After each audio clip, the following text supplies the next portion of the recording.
Welcome to episode 183 of the Half Point Per Podcast. I'm your host, Evan Riggs, joined as always by my co host, Dalton Willie. Dalton, all is right with the world. The Chiefs are back to 500. People are still complaining about the refs, and it is 6:11 on Thursday night. Last I checked, about an hour away from week 7 kicking off. So that's fun. How are you doing? I'm doing good. I mean, I know we're back in the good football space when my entire Twitter is filled about how the Chiefs pay the refs and how they cheat. My new favorite, for those who aren't deep in the AI space, I was on the old Facebook, had a lot of people sharing Mahomes giving the refs money. It was an AI generated video, but they didn't think so. Are we sure it's AI generated? So we are sorely screwed as a society. But let it be known, Mahomes doesn't pay the refs. We think. Please, Evan. Okay, we've got a fun show today. We're gonna re-rank the top 12, and Dalton, as you and I were talking about before we hopped on, I feel like this is less straightforward than years past, and some painful choices had to be made. At least for me, I had a couple guys that I left off that I just felt horrific about the decision, but we'll get to that. I mentioned the Chiefs, and just real quickly off the top, wanted to address what everybody knows. Rashee Rice is back. Full bore, I think Jeremy Fowler says. Do you see Andy Reid got asked about that? The full bore? No, I Yeah. didn't. Well, he just got asked about Rasheed's role this week, and he's like, I don't know, why don't you check with Jeremy Fowler? Basically is what he But obviously, I think everybody probably knows that we and everybody else on the planet feel good about Rashee Rice from a season-long perspective from this point forward. Raiders, probably almost as bad as the Ravens, is the matchup this week. Obviously, it's been a pretty balanced attack for the Chiefs and a pretty good attack as of late. Do you have any hesitation putting Rashee Rice into the lineup this week?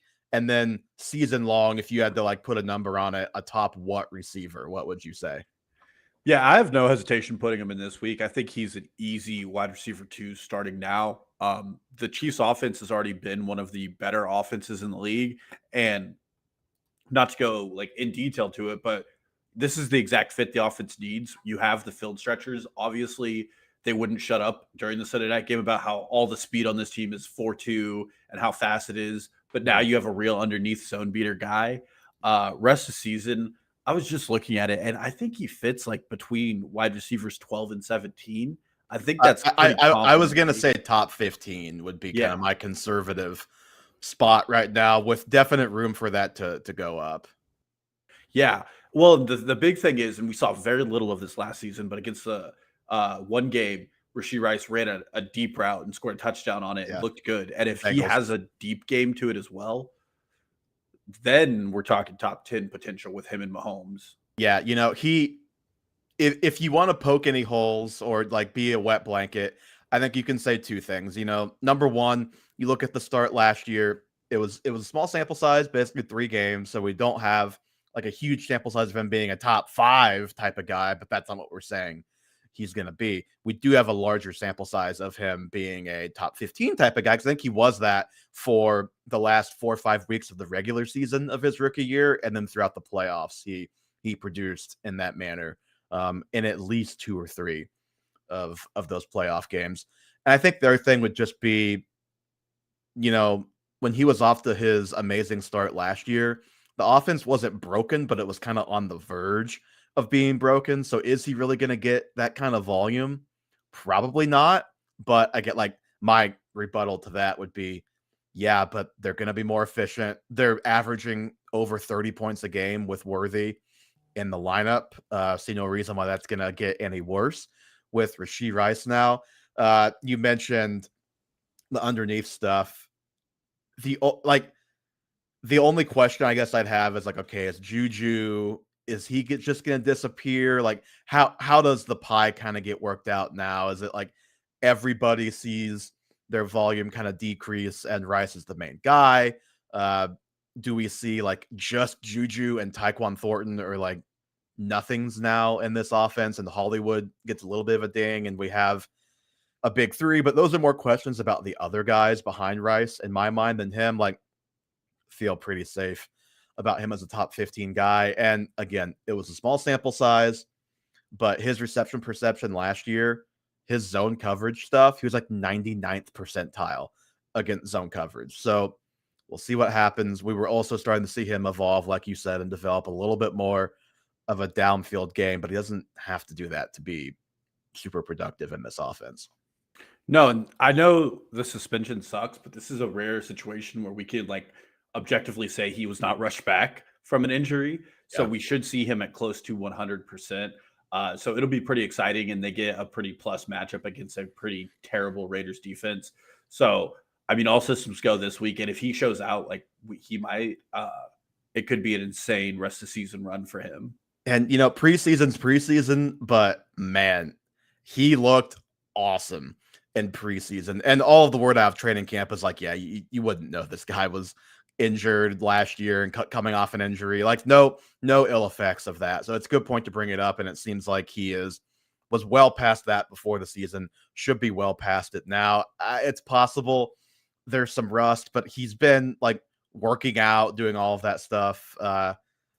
Maybe it'd just be a like building chemistry with Mahomes again. But he had a touchdown the preseason that was a back shoulder throw in the end zone where it's like, okay, that is not stuff we've seen from him in any game, regular or preseason, before. So that's exciting. If you've got him, I cannot imagine not throwing him in your lineup. I did see a kind of Galaxy Brain take from podcast today. Maybe you saw it too, that you should trade Rashee Rice right now. And I also disagree with that premise, because I think he is pretty safely going to be a top 20 guy, but I don't think you could maybe you can. I don't know. People are pretty excited that I'm coming back. I don't think you could sell him at like top 8 receiver value right now. Yeah, you already paid the price. Yeah. He sat on your roster for 6 weeks. Like, at least see what you got. It can't be worse than what you paid. Yeah. And if you traded for him, obviously you're thrilled about that. Okay. No more Chiefs talk. No more Rashee Rice. Did not think about him for the top 12 or anybody else on the Chiefs, although Mahomes, QB1, throwing that out there, QB1, people are saying. We re-ranked the top 12, and how we're going to do this is, we'll go back and forth. Like, I'll pick number 1, Dalton will pick number 2, etc. If we have key disagreements, maybe we have a player debate that emerges, obviously we'll just cover that as we get there. Do you want to go first, Dalton, or do you want me to go first? I can go ahead and go first. I mean, I think, and maybe I'm wrong here, but this really came down between JT and CMC for me. Really? So, okay, I don't have either of those guys, number 1. Okay, I thought you were going to say the top 12, and I was like, no, we're going to turn this off. I'm going to talk to you man to man, and then we'll turn this back on. They're both in my top 4. Okay. So I ended up going with Jonathan Taylor, which I kind of feel icky about for a couple of reasons. Like, the Colts can't keep getting away with this, right? Maybe. I mean, we're pretty far into the season now, and all of the offensive numbers are spectacular. Yeah. And if it continues, he is one of the few workhorses in fantasy. He has the most fantasy points of any skill position player on average at 22.5 per game and half point per PPR scoring. He already has 2 30-point weeks. Huge for a guy that is running as much as he frequently is running. So you cut out for me, so I think maybe you cut out for everybody. Repeat like the last 10 seconds of what you just said. Yeah, his rush yards over expectation is 3.5 yards, which is huge for a player that is getting as many touches as he's getting. He is really the starting point for what's been a pretty prolific Colts offense. He's making the game easier for Daniel Jones by getting that ball moving up and down the field and setting up the play action Shane Steichen is doing. Yeah. So it's just really hard. Like, he is having what Saquon had last year in an elite season for a guy we've been expecting it from. Yeah, and it's not being done quite the same way. And the Colts have better receiving weapons than the Giants did when they had their playoff year a couple years ago. But it is reminiscent of Daniel Jones being able to be a pretty good quarterback with a running back that you can kind of make the centerpiece of the offense. And he's the guy that defenses are scheming against. And we're definitely seeing that right now, which is part of why I think, as long as JT is around, this team is probably here to stay. So I have JT number 2. So no big disagreements from me there. He's been probably the best pure runner in the NFL this year. He's 4th in runs of 30 or more yards, tied for 1st in runs of 40 or more yards. And then he has a run of 50 or more yards as well. So just a lot of explosive plays on the ground for him. And that's taking away a long touchdown run he had where AD Mitchell decided to commit a penalty that I'm not entirely sure needed to happen. And now he's in the shadow realm. Yeah. A penalty and dropped the ball, and we haven't heard from the man since. He's 2nd in the NFL in broken tackles behind Ashton Jeanty, which I found interesting and encouraging. Did you consider, just like spoiler, consider Ashton Jeanty for this list? I did, and it came down to that team and the offensive line play. So I think the stats got around, and you might have said it as well. He is like plus 280 yards after contact or something crazy, which actually nets out to lower than the amount of rush yards he has in the NFL this season because of how often he's being hit behind the line of scrimmage. Yeah, I think after like week 3, I had the stat where it's like he has more yards after contact than he just has rushing yards. And so it's good to hear that he is still on pace there. Love to hear that. Yeah, I mean, JT, you're getting 20 touches a game, a couple receptions, which is nice, but nothing crazy, which is why I had him 2 instead of 1. He doesn't quite have the receiving workload of a couple of other guys. And the only, again, this is like poking holes. There's no doubt he's going to keep scoring touchdowns, but touchdowns are probably the least predictive thing. So right now, I think he has 8 touchdowns. Could he slow down a little bit? And that's the difference between him and somebody else at 1.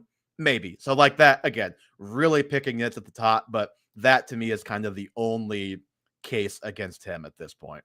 Yeah, I agree with that. So who's your mystery number 2? Who's your number 1? Well, my number 1 is Bijan. And I thought you were gonna have it. So do you have him 3? Yeah, Bijan is 3. Okay. I should be typing down our co-list here, get that figured out in a second.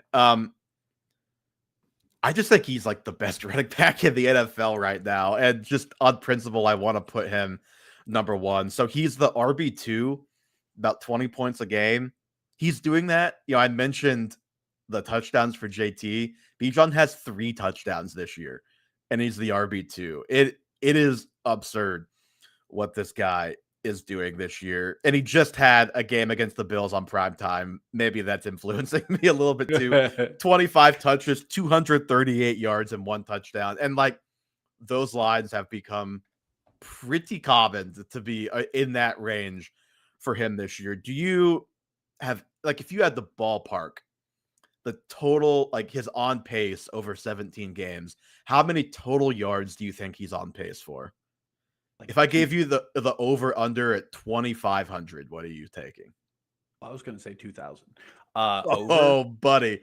He's on pace for 2,794 yards right now.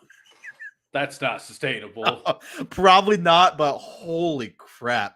This guy is good. And one of my favorite things on Sundays right now is when we get the flash to the Falcons game, and it's just Bijan catching like this little flat route that he then takes 55 yards. And it's like, it happens every week. And it's funny because last week was his first, he had an 80-yard touchdown run. It was his first rush of over 40 yards as an NFL player. And I was like, that can't be right. But then I was thinking about, I was like, oh, he's had like 4 receptions over that this year. So the big plays just haven't come in the run game. Again, with him, about the only hole you can poke is sometimes it's Tyler Algier who gets the rushing touchdowns. He has 3 total touchdowns, 2 rushing, 1 receiving this year. But I mean, Bijan's playing 76% of the snaps to Algier's 27%. So I think probably that is being overblown in some corners, that concern. Yeah, well, that offense has been tricky, but even when they've had down weeks, Bijan has been like the most consistent factor. Obviously, Monday Night Football, they upset the Bills in that game. Drake London was the only wide receiver who had a catch. All the Yeah. rest of it went to tight ends and the running backs, mainly Bijan Robinson, who I think had like 180 yards receiving. So you put it all together and it's pretty electric. I just wonder how sustainable that is. That's why Bijan, he's 3, so it's not like there's a Yeah. lot of holes to poke. So that's where that came down to me. But rush yard, success rate, all of those metrics, he's top 4 in the NFL, and he's doing that with a heavy workload. And a couple of banged up offensive linemen coming out of that Falcons game that I hope come back, including Matthews. But outside of that, the guy is just electric, and he's so fun to watch right now. Yeah. He's so good, man. Okay, I'm assuming at number 3 in our list, you're going to go with CMC because that's who you were thinking about at 1. Yeah, CMC would be next. And he's had a pretty vintage start to his season. Mhm. He's had 18 points. That's the lowest he's had all season, which was Nuke 1. Since then, it's just been pretty flat, 19, 19, 23, 23, and 20. So he's just been Mr. Consistent when it comes to point output. And what I'll say is, like, this offense at some point has help on the way. You're adding back. Well, George Kittle's coming back this week. They have George Kittle. I don't know what is wrong with Brandon Ayuk. I don't know when Brandon Ayuk will be back. Yeah. Ricky Pearsall should play soon. Kendrick Bourne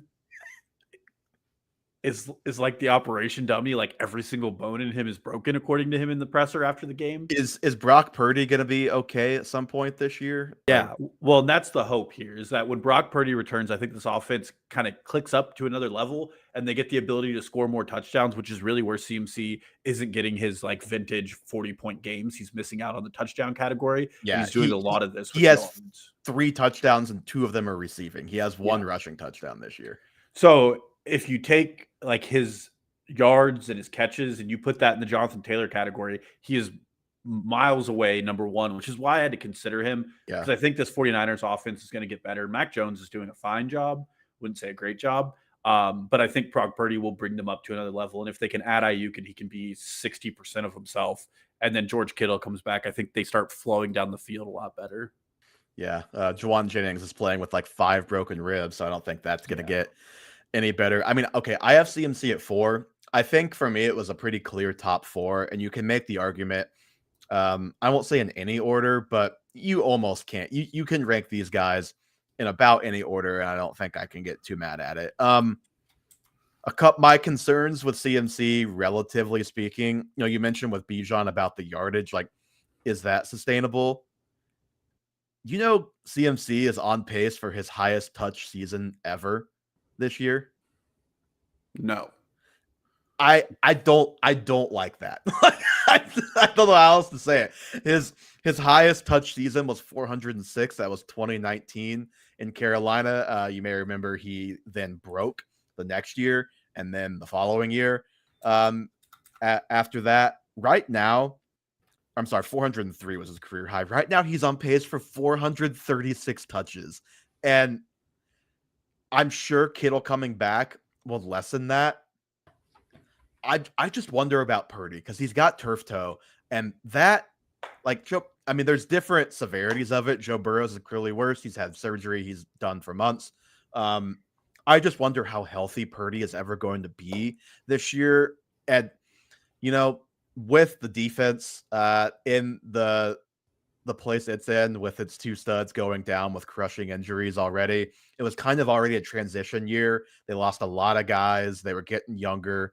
Like, are we just going to be in for kind of a meh year for this team and this offense down the stretch? I kind of worry about that. And I kind of worry, okay, if Kittle is back and they've got some of these guys back, with the quarterback is just okay and the volume isn't what it is right now, is he going to be better than these other guys who are up here? And I said, no, I have him at 4. Also, I just kind of worry about him breaking if they are going to give him 440 touches this season. And he's coming off of a year where he had the weird injury, had it coming into the season, has a lot of mileage. Like, there's a lot of concerns. I also think he's just kind of boring because, like you said, he just set it, forget it, 20 points. It's great. But it's also like, he's not getting those exciting 30-point games. He's not a new name. He's been a guy, like, he's been around since 2018. So Are we I think complaining about 20-point outputs from your I'm RB1? I'm absolutely not complaining. Like, it's just kind of funny how CMC has gone from the golden boy to, like, he's just kind of boring. Like, there's just like, he's kind of boring to talk about. It's just the same thing, but he's awesome. Like, he's an Yeah, awesome no. player for sure. It is the same thing. What I will say, and this is not a reflection of you saying he's going to get hurt. I'm Just not saying while he is. I'm not saying no, he is. no, I'm I just know. worried Well, I'm about it. just saying, like, because of all the touches, Yeah. it is absolutely insane how much more fragile as of now the wide receiver position has been than the running back position. Like, as I was Yeah. doing these rankings, I was like, oh, injured, oh, injured, oh, injured, Yeah. oh, injured. And for running back, it's not really the same case. We've had a few injuries, but like they're more ancillary guys like James Cook and Aaron Jones, and Bucky Irving is the only big name out of the running back crew who's been hurt. But that was just, you know, a weird observation. You better knock on wood after that. Yeah. Everybody, you know who to blame when all the running backs start going down. So number 3 for me, number 4 on our list. Maybe this is me being a little bit stubborn. I'm going Jahmyr Gibbs here. I had him one spot ahead of CMC. Did you have him in your top 4? Interesting. He's not in your top 4. No, I had him at 6. See, like for me, I think he's pretty clearly in my top 4 tier. And like, I think if you just look at all the numbers for him, people would be mildly disappointed, rightfully so. I mean, this is a guy who was drafted as the RB3, anywhere from 2, 3, maybe 4 overall. And he is, let's see, I had it here somewhere. He's like RB9. Lost it in my notes, but I don't know, man. He's RB9. He has one game over 20 points, just had a game under 10 for the first time in like 2 years against the Chiefs, who have, now in consecutive weeks, Derrick Henry, Travis Etienne, Jahmyr Gibbs, all underachieved. David Montgomery didn't have a big day either. And like, relatively speaking, Cam Scatterbo kind of held in check by the Chiefs too. So maybe you don't want to be a running back playing against the Chiefs. I don't know. Weeks 1 through 6 last year. But what's your guess? What's your guess on what Jahmyr Gibbs was ranked last year, weeks 1 through 6? RB12. He was RB13. Very good. David Montgomery was actually ranked ahead of him through 6 weeks last season. So weeks 6 through 17, this guy was the RB2. Obviously, 2 of those weeks he got without Montgomery. He had 23 and 24 points. But even if you just go weeks 6 through 15, he was also the RB2. So I just think we have a long enough sample size of this guy being the RB2 that I think he just still has to be this high from me. And I'm seeing nothing where I look at him, I'm like, oh, I'm concerned about the player. Like he still looks just the same to me. And he just honestly, like, it's been such a small sample that I just think that Montgomery's had a couple plays blocked up a lot, like really well, and has been able to bust these really big runs. And Gibbs just really hasn't had that opportunity yet. I also think they just haven't really gotten him the ball in space a ton this year. I mean, he had like the tunnel screen touchdown against the Bengals. He had a couple plays here and there, but it was kind of weird. The play against the Chiefs where they design, they do all this stuff downfield and design the little running back leak out.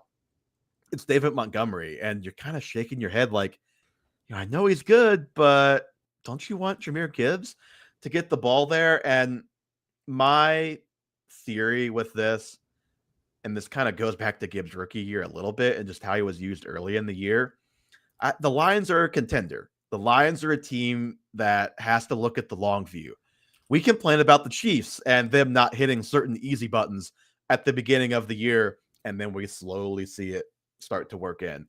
I just think you're going to see Gibbs used in more advantageous ways for his skill set. Like he's averaging 4.9 yards a catch right now because all of his targets almost are just these dump downs where Goff is pressured and he's not the first read and he has no chance. I mean, he had 10 catches for 31 yards against the Packers, just absurd stat line. And if he had any space on any of those catches, that just simply wouldn't have happened. Like, I don't care that Dan Campbell said, hey, maybe I need to try and get Montgomery the ball a little bit more. Like, he's never been a guy who gets 80% of the touches. It's just not going to be him. He doesn't have to be. Let's get him out in space, give him some more explosive plays. I just think we're going to see more of that down the stretch. And I said Bijan, I think, is the best running back. I think this guy is right there for the second, third, fourth, like running back in the league conversation. Yeah, and I can talk a little bit about why I have him a little lower. It's not just based on raw output. My genuine concern with the Lions, and we saw this a bit in the second half against the Chiefs, is if they are in catch-up mode, they're kind of just not the same offense and they play poorly because it doesn't fit to their skills. Yeah. Although if And they're in catch up mode, he's on the field more because Campbell's actually like, yeah, we probably would have got Montgomery the ball a little bit more, but we were having to play catch up. Obviously, Gibbs didn't get the ball a ton, but he's just out there more on those plays where the yeah, running back is split out wide. but that's just where you're getting those like weak, like that. The Packers game is another example where you're getting those weak check downs where like you're getting some points, but you're not getting what you're really wanting out of Gibbs. And right now, and for at least 5 or 6 more weeks, it feels like that defense is going to be so bad. They're going to have a hard time. Like the offense is going to have to play perfect to keep a lead and play the game they want to play. I haven't looked at their schedule. I'm sure there are some teams on there they're going to beat really badly just because that's what the Lions can do. They have a bye week coming up after the Bucs game on Monday night. I'll pull up their schedule here while you talk. But that's really the big concern with Gibbs is that the offense really hasn't lost a step from what it is last year, but the defense has. And as a result of that, this isn't like other teams where we're like, well, the defense is so bad, we're going to get all these fantasy points because their offense plays in a really rote and correct way where it's like, we're going to move the ball down the field. We're going to move it slow. We're going to make sure Jared Goff can turn his back to the defense. But when you're down 2 scores, it changes the game. The defenses know what you're going to do, and it's harder for you to key up some of those play action passes and to key up some of those runs that you can do when you can run with the lead. The defenses know you're going to pass more, and that is like Jared Goff's one area of concern is when it's a direct passing down and there's not a lot for him to work with. Yeah, I mean the defense, the secondary will get healthy. None of these guys, I think, are like out for the season. They will get some guys back a little bit later on. What I will say, it wasn't the best recipe for them winning games, but last year when Gibbs exploded down the stretch, part of it was Montgomery was out for 2 games, but also they were kind of having to go score for score with teams down the stretch, and Gibbs benefited there. So he like the offense could suffer and the results could suffer, but I think Gibbs will probably be okay in those scenarios. I think the main thing is just like the big plays haven't been there for him yet, and I just think those will come. Their schedule coming up, so they have the Bucs Monday Night Football. I think he's like talking about him catching passes. Todd Bowles blitzing. I think we're probably going to get a couple big Jahmyr Gibbs receptions in this game coming up. They have a bye week. Then they get the Vikings, Commanders, Eagles, and then Giants, and then Packers. So it is a tough stretch ahead for the Lions for sure. Yeah, definitely tough stretch. But again, like I am splitting hairs here because at the end of the day, I have Jahmyr Gibbs 6. Like I still think he's well worth that first round pick. It is interesting though, because I came in like I have a pretty clear top 4, and you have one of those guys 6. So that is at least a pretty sizable difference, I'd say, at the top. Okay, that was my 4. So who are we going with at 5, Dalton? See, this is actually, I thought you were going to throw me a curveball and actually have him at number 1. But you didn't. But it's Jackson Smith-Njigba. Okay, he's my 5. Okay, perfect. So he's my 4. So when it comes down to it, you can say a lot about the level of play Jackson Smith-Njigba is doing. He's first read target share is the highest among any wide receiver in the NFL right now. He is the first read on blitz pickups for Sam Darnold, and he's doing it incredibly efficiently. Had an off first half against the Arizona Cardinals, came back and blew up in that game to get you 11 points, which is his worst outing. And that was with him going in with 0 points in the second half. He also had like 2 points with like 8 minutes left of the game. It still got you 11 points. He's doing all this. I think he has like 2 touchdowns this year. His touchdown numbers are low. Yeah, he hasn't scored a ton of touchdowns. He's second in wide receivers in scoring, only to Puka Nacua, who won't make this list because I don't know when he's going to come back. Very unfortunate for me because I would love to talk about what Puka's doing and how good of a player he's become. But you add in just what Jackson Smith-Njigba is doing, and then he has a pretty good separation on everybody else. George Pickens is 3rd in scoring, tied with Amon-Ra St. Brown with 17.4 points per game, while Jackson Smith-Njigba is at 18. And with George Pickens, he's not in my top 12. So I'm just gonna spoil that one for everybody. But what Jason is doing is like it's not only really impressive, but it's really sustainable. He's running a ton of routes really effectively. The Mhm. Seattle offense looks to be the real deal. They look to be a really good offensive unit, and they're being coached really well. Which it is surprising if you had told me at the start of the season Jason would be my wide receiver one, which is what this gives him. Yeah. I would have been very surprised by that, and he is doing it, and I feel pretty strongly he's going to do this the rest of the season. Yeah. I mean, I obviously I had him as a my guy. Even I wasn't expecting quite this to happen. But as far as the usage is going and like the downfield stuff and the deep outs and the deep crosses and even just straight vertical routes and like he is just open down the field constantly. He's making guys look silly on routes constantly. It's impressive. I mean, he's the only guy in the NFL with a 50% target share and a 50% air yard share on his team, which is just absurd. And he has to do that to be what he is right now in that passing attack because they are very low volume, but he is very efficient and very awesome. And the Sam Darnold fit there has been very, very, very good. His average separation score the last 3 weeks His is what? his ass score Thank you. the Thank you. last 3 weeks is 0.309. Next up is Tedera McMillan at 0.184. Think about that gap. Like he is lapping the field. Also, Devontae Adams 0.184, which I was a little surprised by. I think buy low on Devontae Adams, guys. He like the production is a wide receiver 13, but the volume and all the underlying stuff is a lot higher than that. Puka out. We'll see how long. Anyway, yeah, they're like JSN, he leads the NFL in 20-yard receptions, which again, I thought the role would continue to expand. This is wild for a guy though that was thought of to be a slot guy only when he came out. Yeah, and like you said, he's doing it with a 50% target share, which means like defenses know where the ball's Yeah. going half the time. And he's still getting that open and he's separating that much. It is just so amazingly impressive.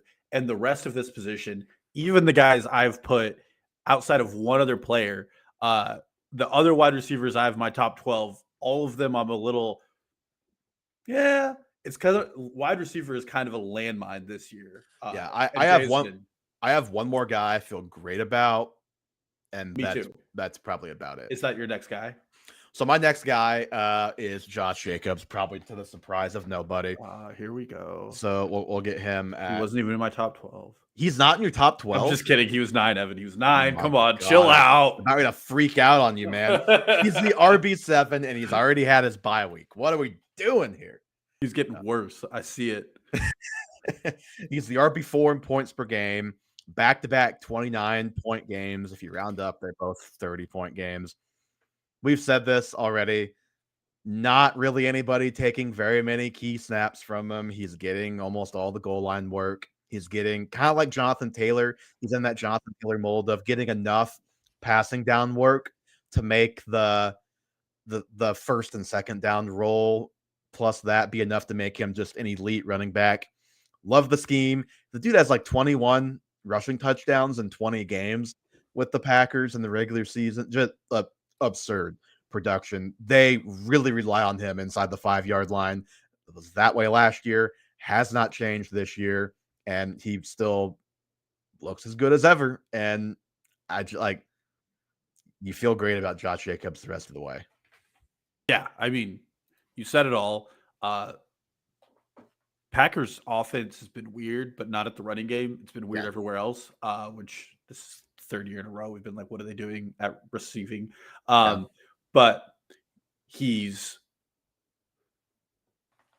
6th in the NFL in rush yards over expectation. Sorry, I had to count there for a second. He's doing it behind a really good offensive line as well. They have a good defensive unit. They look like a team that wants to run the ball first. He's getting in on the goal line. He's only had one unfortunate moment this season where he fumbled it to lose to the Browns. I'm sure that won't come back to haunt anybody. And overall, he's getting it done in the pass game as well. He's 12th among running backs in targets per game. Obviously, he's at his bye, so you have to do per game stats with Josh Jacobs. But I had him at 9. I feel pretty good about where he's at. Again, all the running backs I feel a lot stronger about than the wide receivers, but the guy I have up next, I did have above him, which is the only other. And the reason I have him above him is because this is the only other wide receiver that I feel good about right now. I have three other. I have a lot of receivers still left in this, so we're going to have this. I have other receivers. I just don't feel as good about them. Okay. So that just bumps this player up in my rankings because I was like, I would really hate to be in a position to be picking wide receiver right now. Yeah. And that's Amon-Ra St. Brown. He's my Yeah. wide receiver too. The guy has been pretty consistent. He did have an unfortunate drop against the Chiefs that lost in the game. Oh no. But he has a 34-point game. He has a 22-point game. He's had really good outings. He's averaging 17.4 points per game. He's still the focal point of that passing offense. Yeah. And I think with some of those defensive woes I talked about earlier, he's going to be the guy that Jared Goff locks into in comeback situations. Among wide receivers, he has the 7th best zone score from fantasy points and data. So he's one of the best wide receivers against the zone. He's still their alpha wide receiver 1. And I don't know about you, but Jameson Williams looks fine, but I don't think anybody's coming in to eat into this man's target share this season. So he's the only guy that's remaining of my wide receivers that I can confidently look you in the eyes and say, yeah, he's worth your first round pick, and you're not going to feel dirty about it a couple of weeks. Yeah, I have him next up on my list too. So we're in agreement there. I mean, I think he's wide receiver 3 or 4 right now, maybe tied at 3. Coming off a down game at KC, like you said. I think but a down game at 9.2 is like, yeah, okay. Yeah. And he also very easily could have had like 12 points if he just catches the ball. Oh, no. One or two other times. Yeah, too bad. And the other thing about the Lions guys too is like they got beat so soundly by the Packers that's also just kind of throwing off all of these guys' numbers early in the season. He did very little, relatively speaking, in that game. He like 30% target share. He's over that. You mentioned Jameson Williams. He looks like the same guy as last year, which is good player, but I'm not seeing any reason to be concerned about Amon-Ra's target share going forward. And with the hellscape that is the receiver position, this guy's been the wide receiver 2 the last 2 years. I think before that he was wide receiver 6 or 7. Looks like the same guy in the same role with the same quarterback, with the same coach. Like I don't see any reason to have him any worse off than where we do. So I think it's pretty cut and dry with Amon-Ra St. Brown. Yeah. Who'd you put up at? We're at 7. You got at 7. No, we're at 8. No, at 8. So I don't have a lot to say about James Cook, but I have James Cook 8. Okay. And I'm going to go ahead and disclose something here. Did you forget he existed? No, I didn't put him on my list. See, and I knew this was going to be a point of contention between us. Well, I wish I would have known that because I would have come more prepared. I like the Bills. They keep running the ball and they keep running the ball. And James Cook, I just watch him every week. I'm like, that guy is a really awesome player and a really good offense that is running the ball a lot, giving him the ball a lot. Outside of about a whole quarter against Atlanta where they should have kept giving him the ball because he was the only thing that was really working well in that offense. Like, I don't know. It's kind of the same deal with James Cook where it's like, this is the same guy in the same role that we saw last year. And I'm just feeling pretty good about that. And I look at that, I compare it to a lot of the other receivers who I start thinking about in this range. And I'm like, yeah, just give me that safety of James Cook right here. Yeah, I don't disagree with any of that. So part of you do. He's not in your top 12. Yeah, we'll talk about that. Part of what I was doing when I was ranking, I was like, do I want this player rest of season? Yeah. And part of that is, well, what's the offensive environment? And I think we should maybe potentially put the Buffalo Bills on fraud watch. Okay. Because so James Cook numbers, he's really ballooned from his first 4 games. After his first 4 games, he has sub double digit scoring at 4.9 and 8.7. The first 4 games were against the Ravens, terrible defense, the Jets, terrible defense, Miami, terrible defense, Saints, terrible defense. Then he plays 2, I would call middle of the road defenses. Have you looked at the rest of their schedule? I know it's a bad schedule, but long-term outlook, there's some games on there. You get the Bills next or the Panthers next week, middle of the road defense. Chiefs, we know what they've done. Yeah. Dolphins, boy's gonna eat. But then they get the Bucks and the Texans, and then they get the Patriots again right before the fantasy playoffs. Then in the fantasy playoffs, homeboy hits the Browns and the Eagles. That is bad for him. I don't think James Cook is a bad player. I think the offense in Buffalo might not be that good. And we will find out. But that is why James Cook is not in my top 12. Do the Bills make a trade for a receiver? I think that answer is probably yes. Man, it would be so funny if it's like Jacoby Myers. That would help them. That Him would and help Khalil them. Shakir can just do the Spider-Man pointing meme every game. Yeah, it would be two very similar guys, but they just need somebody else. We were gonna do a Who's That Pokemon, and we're not. So I was going down the Chris Olave rabbit hole earlier because, spoiler, he was mine. The people want Chris Olave, and by the people I mean Bills fans. The Bills fans really want Chris Olave in Buffalo. The Giants are doing some stuff to rejigger their cap space right now. People think they're going to go trade for a receiver. Chris Olave and Jalen Waddle apparently are two guys that have been float around with them. We'll see what they do. Whether they trade for a receiver or not, this offense to me has built up too much equity. They're kind of like the Chiefs until the last couple of weeks, where it's like, yeah, they're kind of boring. I kind of hate watching them. If I were a Bills fan, I'd be pulling my hair out right now. But they just get the job done more often than not. And that, even if they don't trade for a receiver, is just kind of what I think this offense is going to be. And they have a good running game. I think even in bad matchups, like, they're a tough matchup to go against on the other side as a rushing attack too. Yeah. I just don't know. I agree with you. They'll get the job done. But when they're not beating up on somebody, they seem to not want to give James Cook the ball. And obviously, which is a mistake. They should be getting him more involved in the passing game too. I don't disagree, but I didn't agree with this offensive coordinator shift 2 years ago, and they're still running with it. So this is me giving my flowers. James Cook, you're a good player. Buffalo Bills, you're on fraud watch. Do you see that Mina Kimes suggested Joe Brady as the Titans head coach? And when she lobbed it out there, was like, sorry, Bills fans, but, and she said it, and then it turns out like every Bills fan's like, yes, please, like take him away. Oh no. She was like, this is how I'm finding out that the Bills fans are completely turned on Joe Brady. I thought that was funny. It's like Jerome Tang when he was rumored to go to Arkansas. Yeah, fans were like, yes, go for it. Okay, you're next. I'll be interested to see who you left off your list. Next up, this one is one of those, I got to put him here even though he's not there yet. And it's Justin Jefferson. Okay, he's on my list. Okay, I have a feeling I know who you left off. Oh, I actually lied. I scrolled too far ahead, so I had him ahead of James Cook.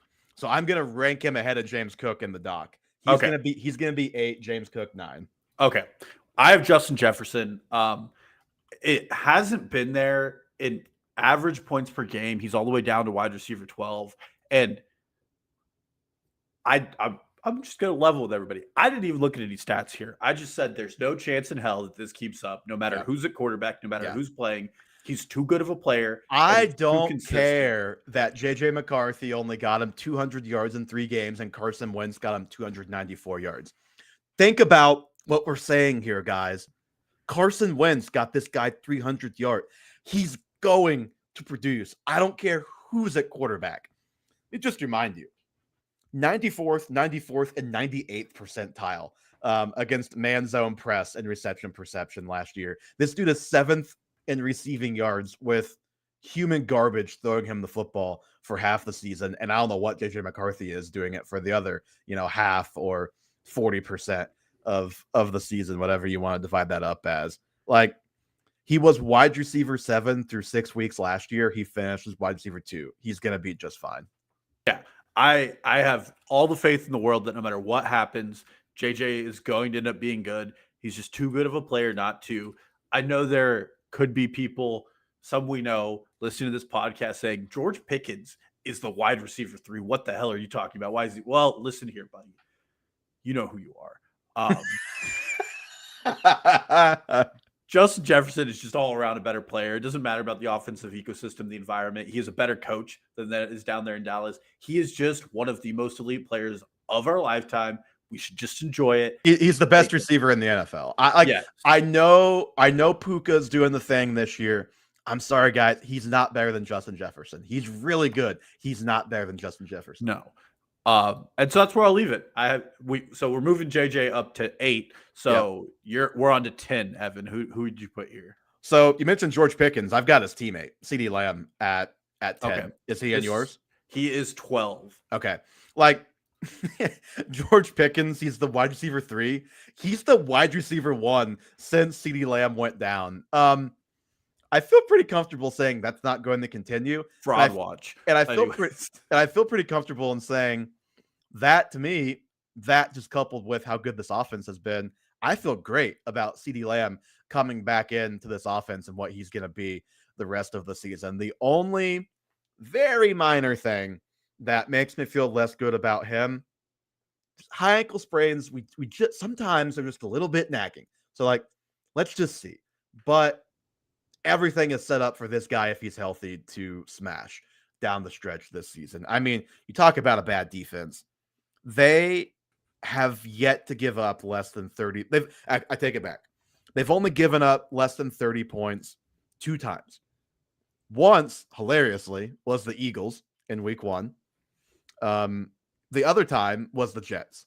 So the Eagles, who are a mess right now, and the Jets are the only teams that haven't scored 30 on this Cowboys defense, which is the worst probably in the NFL right now. They could really use like an elite pass rusher. Did you see where you find one? Jerry Jones just said that, Cowboy, we're still in it. Could consider a trade for a defensive player. It's like, dude, I don't know how your fans don't come kill you in your sleep. Like, I really don't. Yeah. That is not an endorsement of any violence, just for everybody listening. God.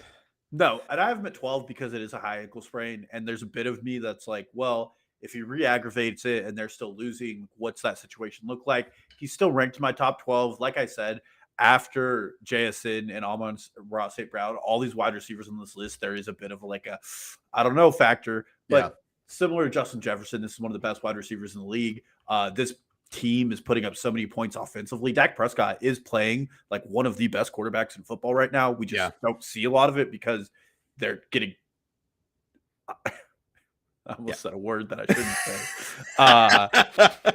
They're just getting destroyed every week defensively. You've had any good grapes lately? They are right now first in yards per game, second in passing yards, which, by the way, the 49ers are first in passing yards per game. That was shocking. Mac Jones, third in points per game. So this offense is producing. Yeah. So, I mean, up next, I think you and I can take our flowers here because the man has made it into the top 12. And I had Rome Odunze. Okay, he's not on mine. This is who you of all the people. We can't sit down and do a little bit of a mid-season. Look, I have him in a salary cap league to where if he finishes this high at his position, you know what's going to happen, Dalton? He's going to hold out. If he holds out, he gets a pay raise. Right now, he counts for 2.1% of the cap. I want to keep it that way. Okay, so let it be known that my co-host is artificially deflating values right now. I mean, I don't know what not to say that does well for Rome Odunze. Coming into the bye week, he was the wide receiver 3. He comes out of his bye, only scores 4.2 points per game. He could have had such a bigger game too. He had a couple near misses. The only players above him that we haven't spoke about today are Jamar Chase, Emeka Egbuka, Puka Nacua, and George Pickens. 2 of those players are injured. I don't know for how long. One of them's a fraud, and one of them we'll talk about probably in a bit. But I like what he's doing. He's getting open. He is the number 1 option in this offense. Every week, it looks like this Bears offense is adding another layer to their game, and they're getting a little better. I do also think last week was a bit of an oddity for how they played the game because somehow, some way, we're not at the midseason point yet, which is very important because DeAndre Swift had a really good game. Now, we do this every year, guys. Now is when you trade him. This is the week. Trade him away. And I saw he was listed as like a start of the week this week. It's like, yes, this is when it's just like the Calvin Ridley thing. He just blew up. He's got a good matchup coming. Take advantage. You trade away Calvin Ridley when I told you guys to trade away Calvin Ridley. So now we're telling you trade away DeAndre Swift while you have the chance. But Rome Odunze has just been doing it all. He has emerged as the number 1 weapon. I think it's still too early to tell, but I think he's actually passed DJ Moore in what I would consider their pecking order Yeah. and really cemented himself, which this is earlier than I would have expected it to happen in his career. Yeah, I mean, I don't have him on the list, and he wasn't even like one of the two guys that I put as an honorable mention, but he probably would have been next up in that tier of a couple guys. So we're not too far off here. I'm just of the mind that it probably slows down a little bit, probably tilts a little bit towards DJ Moore. I still think Roma's number one, like you said. And I agree with everything you said, but just think down the stretch, DJ Moore will probably have a little more success. Luther Burden, hello, had a nice game. Zacchaeus had a pretty crucial drop that I thought may have cost them the game until it didn't. Late in that game in their own territory. Hopefully Luther Burden is getting on the field more, and maybe he gets into the Rome Odunze touches a little bit. But yeah, love Rome, love the player, love the situation, love that the offense has just looked good and normal. Like a good, normal offense in Chicago with Caleb Williams, with all these guys. It just feels good. It feels good. Who do you have at 11? Because these two don't feel good for me, no matter who we say here. I feel like we're going to disagree on both of these next two. So I know we're going to disagree on this one. You already said he's not on your list. I have Puka Nacua on this list. I just think if he's not in our top 12, it's going to look real bad unless he's out for a significant amount of time. I battled so hard on this one because like he is so good right now. He's obviously injured. I just don't know when he's going to be back, and I couldn't find any reliable things telling me when he's going to be back.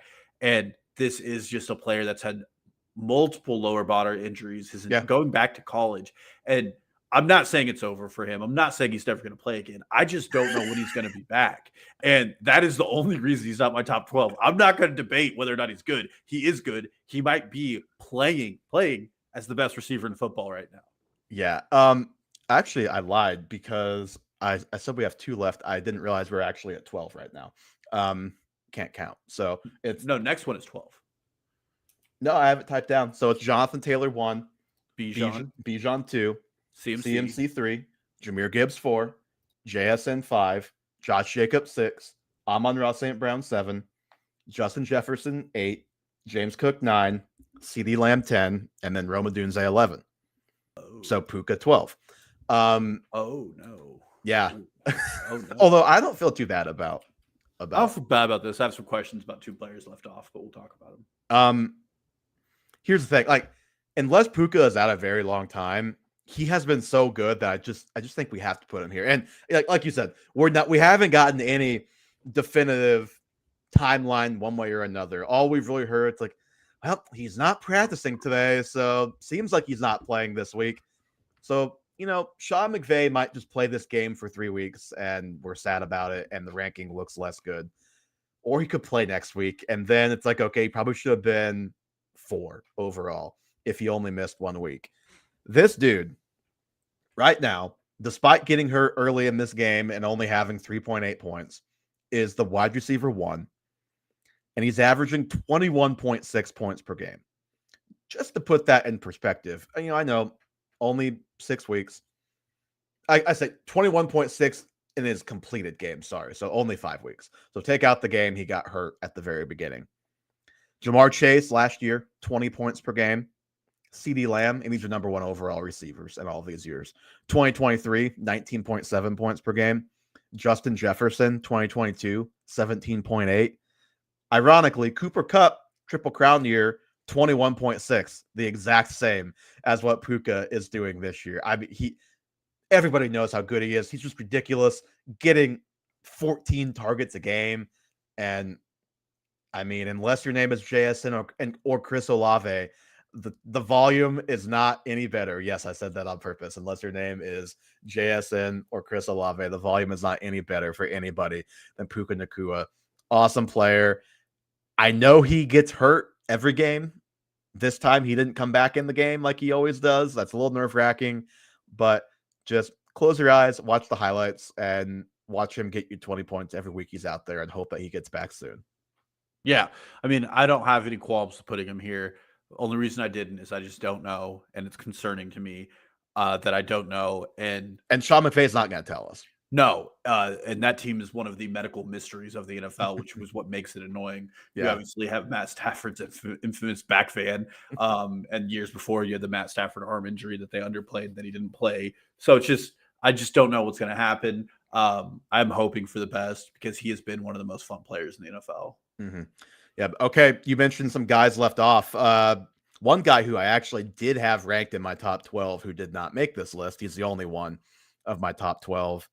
And this was me just throw my hands in the air. But like, Devon Achane, you've got me. You beat me. You've Derrick Henry'd me. Like, you've worn me down. I just have to give him his respect. The situation sucks. Quarterback sucks. O-line can't block anything up. Head coach, he clearly knows the team is screwed. Like, watch his press conference. He knows the team is screwed. He knows he's screwed. What does Devon Achane do? He just goes up there and produces every week. Just had like 28 points. Awesome player, fun player. Just keeps producing. I can't keep saying bad things and having him make me look dumb every week anymore. Yeah. So I had him at 11. Same thing for me. He's RB5 right now. And I was just like, whatever, take it, run with it, do your thing. I don't believe it's sustainable, but you're doing it. So you're just in my rankings. Have fun with it. I can't do this anymore. You're a top 12 player right now. That is my Devon Achane rant. The other guy I had, and I'm glad we didn't have to talk to him because I also had a question mark next to his name, is Ja'Marr Chase. Yeah, like, he and Saquon are the two obvious guys because they came in as number one at their position this year. Like, I put Roman above Ja'Marr Chase, and Rome is scoring less points per game than Ja'Marr Chase. The only other note I had on Ja'Marr Chase was better Will Fuller this year, question mark. Because it is his experience right now. It's like a 2-point game, a 20-point game, a 3-point game, a 29-point game. And you just don't know what you're going to get. To anybody that's like, actually, Joe Flacco's changing this offense. Okay. Not changing, but they did at least look like a more stable offense, I would say. Not great, not good. They play, obviously, very soon after this. So who knows what's about to happen if you're listening to this podcast after this Thursday night game. So somehow, some way, even though both you and I ranked Devon Achane, he didn't make our final top 12. It's because Puka and Rome Odunze were both ranked high enough in our top 12s and then not in the others that he got booted. That's hilarious. All right, Evan, you got any other guys in your honorable mentions? I mean, I just think it's worth saying with Saquon Barkley that he could very easily make this look dumb. But right now, like, that Eagles offense is a disaster. I'm not ready to take a stand either way. Like, it will get fixed or it won't get fixed. A giant question mark kind of for me right now. I will say I've seen smart people say the biggest difference in the run game right now is their O-line's a little banged up and they're just not getting the push. And so Saquon just doesn't have room. Maybe that O-line gets healthy and that changes. And I mean, we may not get 2024 Saquon again because that was an outrageous year that we shouldn't have expected it to just be, cut and paste this year. I don't think anybody really probably did. But he definitely, I think, has the highest potential of anybody not ranked to make us look foolish. Is there anybody ranked in this top 12, Dalton, that you look at and you think has the highest potential to make us look foolish the other way? Like, these idiots ranked X player in the top 12 after week 6, and he finished at 23rd at his position. I'll leave the low-hanging fruit is the two guys that are injured, obviously, CeeDee Lamb and Puka. I disagree with James Cook. It's the only player on here I actually disagree being included. But other than that, I will say, we're both pretty strong on our consensus for JSN. And you have to wonder what kind of defensive adjustments they start seeing based on the level of play he's getting, and especially not there's 6 weeks of tape out there, and that could taper off a bit. So I would just say Jackson Smith-Njigba for two reasons. One, defensive adjustments, and two, this is the first year we're seeing him do it, and a 6-game sample size is a lot to say this guy has fully blossomed into one of the elite, which is what we're saying right now.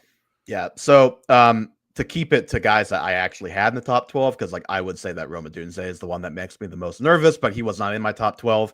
I'll say James Cook. I'll give you that. Is probably the one that makes me the most nervous for all the reasons you said. Like, what if this offense just kind of continues this downward trend and we just get this blah year from Buffalo and their defense can't stop anybody, so maybe they can't just ground and pound on the offense like they kind of have because they're trailing in some of these games. Like that could happen. Like the situation could just kind of spiral out of control for James Cook to an extent to where he ends up as like the RB19 and we're like, what happened? Like this guy, he's on the Bills. He's a good player. How do he finish at RB19? Like there is a scenario where that happens.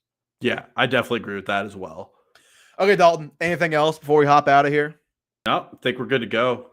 All righty. Cannot wait for the Ja'Marr Chase 30-point game tonight, actually. That's what's going to happen immediately after we stop recording this podcast. On that note, that's going to do it for episode 183 of the Half Point Per Podcast. Give us a follow, Twitter, Instagram, TikTok, at Half Point Per Pod. Subscribe to the YouTube at Half Point Per Podcast. The link to all of those things in the show notes. As always, I will also put the top 12, the consensus top 12 in there for you all to reference as well. Give us a 5-star review, Spotify, Apple, anywhere you listen to your podcast. Thank you again, as always, so much for listening, and we'll talk to you again next week.